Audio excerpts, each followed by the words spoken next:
मुझे तो आपने देश की सेवा की इतनी बड़ी जिम्मेदारी दी हुई है। मैं दिल्ली में काम में लगा रहता हूं। मेरी अनुपस्थिति में बनारस में आप भाजपा कार्यकर्ता ही सब संभालते हैं। लोगों के मन में मेरे प्रति जो प्यार है, लोगों का जो मुझ पे भरोसा है, उसका श्रेय आप सब कार्यकर्ता साथियों को जाता है।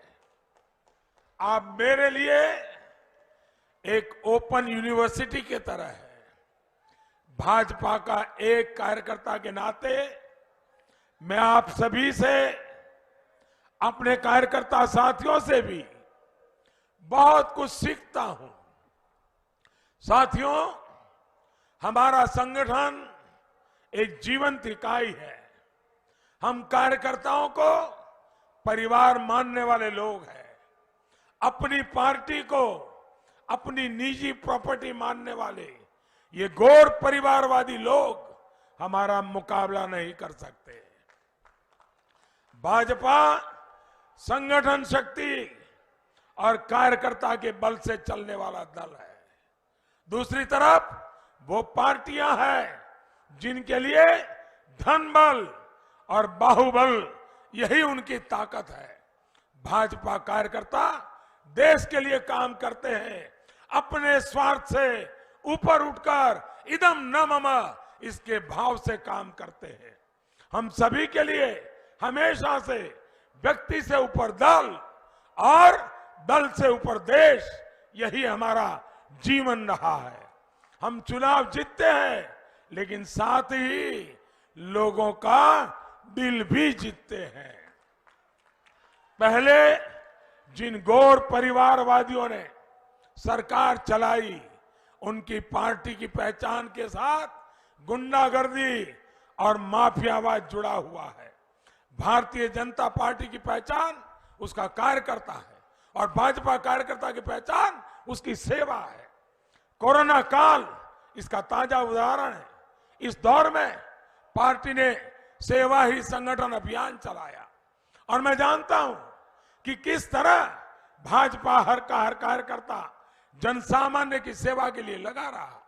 हमारे कार्यकर्ताओं ने लोगों तक राशन पहुंचाया, घर घर दवाइयां पहुंचाई, मास्क बांटे, जरूरत पड़ने पर रक्तदान किया, बुजुर्गों को इलाज की सुविधा जुटाने में मदद की। बनारस में कितने विदेशी नागरिक भी फंस गए थे, लेकिन काशी के लोगों ने और कार्यकर्ताओं ने उन्हें भी कोई तकलीफ नहीं होने दी। जनता जनार्दन की सेवा और राष्ट्रभक्ति का यही भाव लेकर आपको हमेशा लोगों के बीच जाने का जो हमें सूत्र मिला है, जिसको काशीवासियों ने सिद्ध किया है, ये मेरे लिए गौरव की बात है। हम सेवा करने ही राजनीति में आए हैं। ये 1-2 दिन की रिहर्सल नहीं, 1-2 साल का कोर्स नहीं, बल्कि ये सेवा एक महायज्ञ है जो जीवन की आखिरी सांस तक अनावरत चलते रहना चाहिए। साथियों, अभी शिवरात्रि आने वाली है। पूरे देश से लोग काशी आएंगे। बाबा भोलेनाथ के दर्शन के लिए लोग घंटों लाइन में लगते हैं। काशी में आए बाबा के भक्त बाबा के ही रूप होते हैं। हमें इसी भाव से शिवरात्रि के अवसर पर हर श्रद्धालु की सेवा करनी है। करेंगे ना? हर श्रद्धालु की सेवा करेंगे ना? साथियों, काशी भारत की संस्कृति की प्राचीन राजधानी रही है, लेकिन पिछली सरकारों ने बनारस को विकास से वंचित रखकर यहां के लोगों को परेशानियों के गर्त में धकेलने की कोशिश की। इनका पाप इतना ही नहीं था, इन गैर परिवारवादियों ने यही धारणा बना रखी थी कि बनारस बदहाल रहा है, बनारस ऐसे ही बदहाल रहेगा। लेकिन महादेव के आशीर्वाद से आज बनारस बदल रहा है। आज काशी विश्वनाथ धाम, काशी और देश की गरिमा के अनुरूप हमारी पहचान की भव्य झांकी बनकर खड़ा है। कितने समय बाद बाबा का धाम और मां गंगा फिर से एक बार जुड़े हैं। आज मां गंगा स्वच्छ हो रही है और गंगा के घाट भी स्वच्छ हुए हैं, उनमें नए पत्थर लगे हैं।